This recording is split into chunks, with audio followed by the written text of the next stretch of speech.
Hello and welcome to this MBL webinar introducing statutory wills. My name is Polly Chantler and I'm a partner at Moore & Co, specialising in mental capacity law.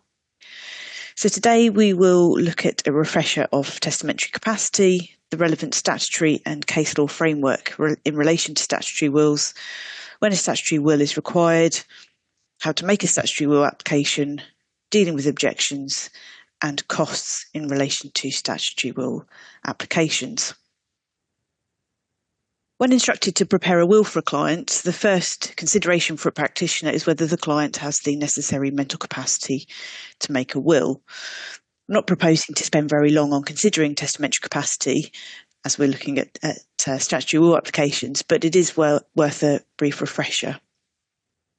The long-standing test of capacity at common law is that set out in Banks and Goodfellow from 1870, and the test being that it is essential that the testator understands that he is making a will and that it will have the effect of carrying out his wishes on death.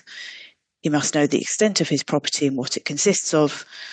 He must be able to recall those who have claims on him and understand the nature of those claims so that he can both include and exclude beneficiaries from the will.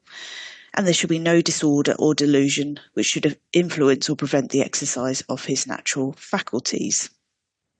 Arguably, there's an addition to the four tests added by Mr. Justice Briggs in Key & Key, which extended the Banks and Goodfellow test by taking into account the decision-making powers of the testator as a whole.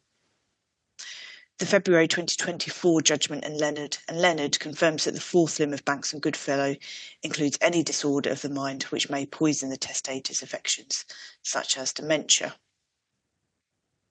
The Mental Capacity Act 2005, which I will refer to throughout as the MCA, does not replace the common law test of capacity to make a will, and this was confirmed in Walker and Badmin.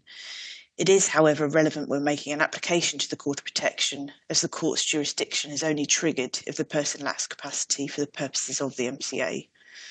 A person can lack capacity to manage their affairs and may or may not have a deputy or attorney acting, but still have capacity to make a will or make other decisions as well.